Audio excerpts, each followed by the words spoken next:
Tim, I joined in 1968, and at the time I was a professor at North Dakota State University. I was teaching classes and also doing research.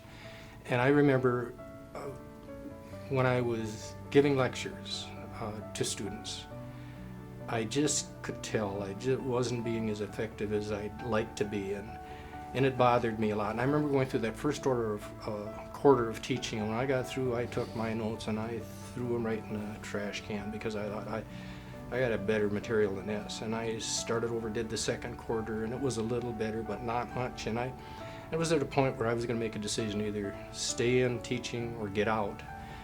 But I wasn't going to stay in and shortchange those students by not doing a better job. And so I swallowed a lot of my pride, and I visited with one of the professors who had a reputation for really being a good instructor. And I walked in and said, I need help. And it takes a lot of swallowing pride to do that. And he listened, and he didn't know why I was there, and I told him. And then he didn't give me an answer. He just, why don't I pick you up at 6 o'clock Monday morning? I'm going to show you something. And we ended up pulled into a hotel in a meeting room and walked in, and there was a Toastmasters banner. And never heard of it before and whatever. And a group of people sitting around the table, and I ended up at my first Toastmasters meeting. And what's ironic about that is that I knew then this isn't what I wanted, but it's what I needed. And about 3 years after that, I was given the Outstanding Educator Award in the College of Agriculture at North Dakota State. I mean, and I mention that not in the way of praise at all. Had it not been for that organization, that would have never happened. A few years later, I received the Excellence in Education from the State Chamber of Commerce. Now, that's a statewide award from all the levels of education, so it was a very meaningful.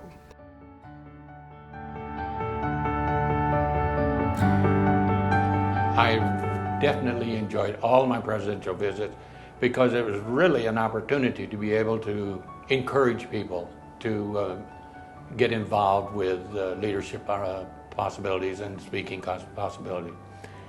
And I'll use another example where I went to Oklahoma City, where I don't recall, I guess it was one of the district officers came over to me and said, Bennie, would you talk to this young man? I'm trying to convince him that he should be an area governor. He doesn't think he is qualified. And so I talked to him for a while, and all of a sudden I said, you know, you've got the way that I hear you talking in our conversation, you definitely would be an outstanding example of a person we need as an area governor. And so years later, at Anaheim at the International Convention at the President's Dinner Dance, I had somebody, it was dark, and I had somebody come up tapping me on my elbow, and I turned around and here this individual that I had met in Oklahoma City. He said, Bennie, he said, you probably don't remember me, but he said, you were the individual that told me that I could be an area governor. He says, I want you to know, I went on to become a district governor. So you just never realize the powerful impact you can have on people. But that was one of the things that I enjoyed most, was going around visiting various districts.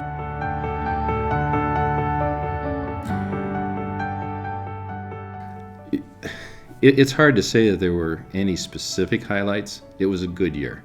It was a very good year in terms of the organization. We had a banner year as far as new club growth. We had a banner year as far as educational completions. It wasn't anything I did. It's what the organization did.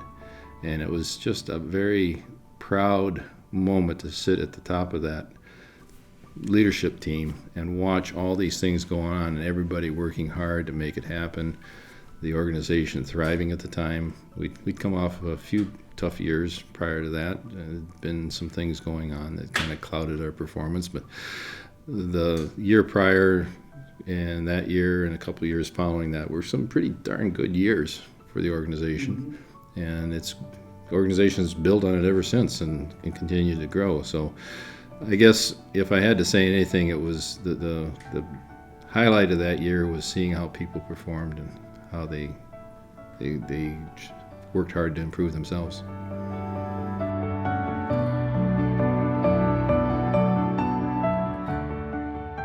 Well, I suppose the first thing is to realize that they don't know it all. And that while they will learn quite a lot, say, as club president, they will learn 10 times quicker and deeper and better if they have somebody to talk to about how to do it. And that means taking the ego out of it and just admitting, listen, you know, what should I do here? What can I do? But too often people see this role as a sort of a chest out and I'm the boss and my way or the highway kind of thing, and they never take advice. In fact, they go a lot higher than club presidents like that. So my advice would be to be humble and to ask somebody, ask several people. I know I was very impressed with Mike Silverman when he was the district governor. He phoned me every week and discussed stuff with me. It didn't matter to me whether he actually took my advice or not, but that he actually had considered my advice. And I think that's an important part of being a mentor. You don't tell people to do something. You say, look, this is the situation, this is how it can be managed, think about it.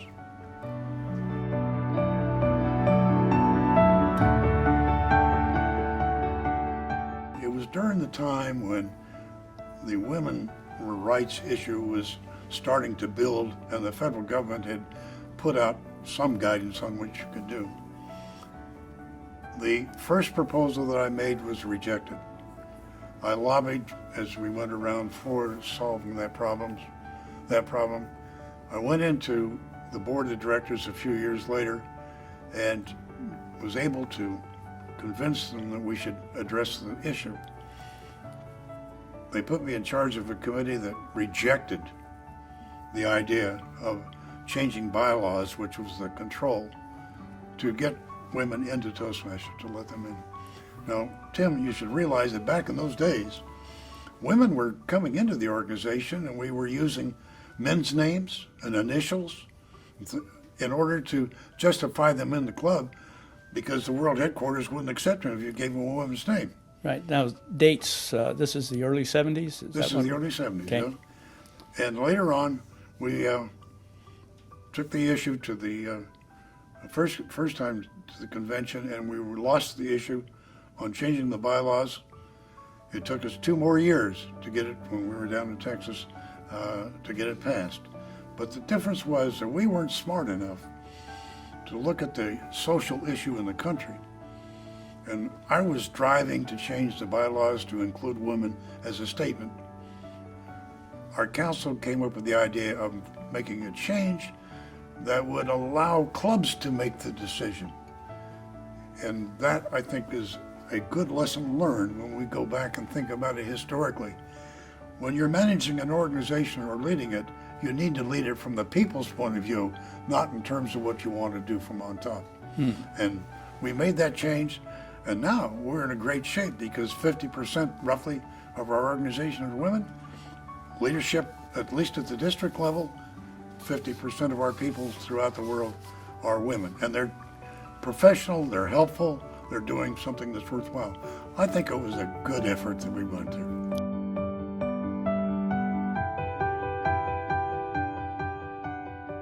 That put, I think, in a little bit of a different spin on the serving that I wasn't necessarily expecting or anticipating, because when I started on that journey to become president, started running for third vice president and then to become president, I was given the advice not to make my gender an issue. The fact that I was a woman was a non-issue, so I made it a non-issue. So when I actually was serving in the executive committee, and especially when I was serving as international president, I was always amazed at the women who expressed their appreciation for my representing them, the women of this organization. And I wasn't expecting that to happen. In turn, it gave me, put me in a situation that I thought, well, I had better be on my toes. I had better do my job well. I had better represent the women well.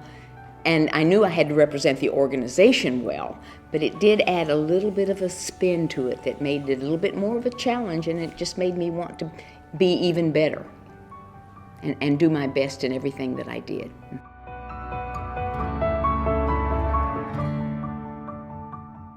While the people that mentored me never told me how to do it, they provided doors that let me do it.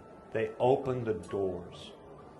And First in my club, there was a sitting director, like I said, Scott Edwards. He's the one who said, hey, let's get Bob as a club officer. Hey, you ought to come to the spring conference in Lubbock, Texas. When I went to, and when I was there, we had candidates for the board. Hey, why don't you meet Art Nieto? Meet John Sliker. Then when I went finally to my first international convention, he got me to be a judge in the semifinals for the non-U.S. Canadians. I got to go to the DTM luncheon before I was a DTM. Because Scott Edwards. And met people. I'll always remember, here we are on the elevator, and there's the current president, Eddie Dunn, and the incoming president, John Lattin, talking.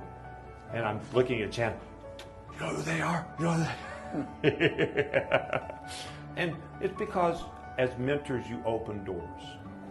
Now, it's up to the mentee to walk through the door. And then whatever they do once they get inside, that's totally, again, up to them. But you provide encouragement, and you tell them, don't quit.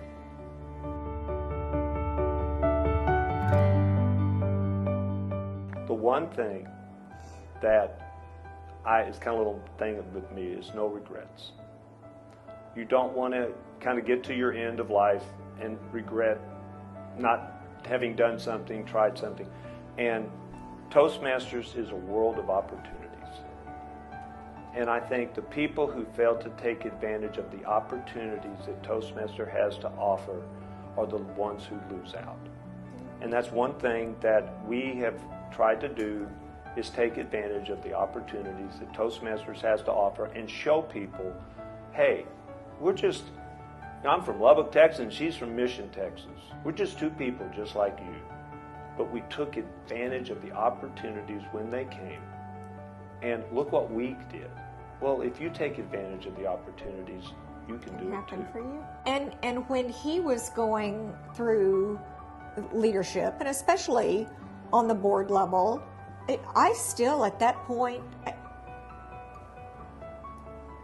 I would never have thought, even at that time, that then I would go on and do the same thing.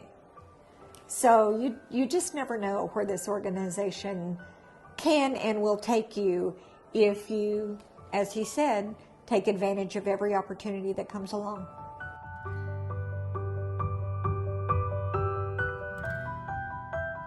The International Speech Contest, now that is really great. That has been so wonderful over the many, many years. Now we have more speakers than we used to. Yeah, used to be entirely different. But it's really a wonderful thing to see those people and to hear those people present their particular talk to the group in this International Speech Contest. And you think, well, this is something started at the club level and goes up from there. And to get to the international level, they have done very well. A lot of challenges as they moved along, competed, and that's what it is. It's a competition. That's what it's designed to be. That's the speaking aspect of it. And when you think about those skills which we try to help people develop, they can utilize those speaking and communication skills, if you will. They can utilize them in so many areas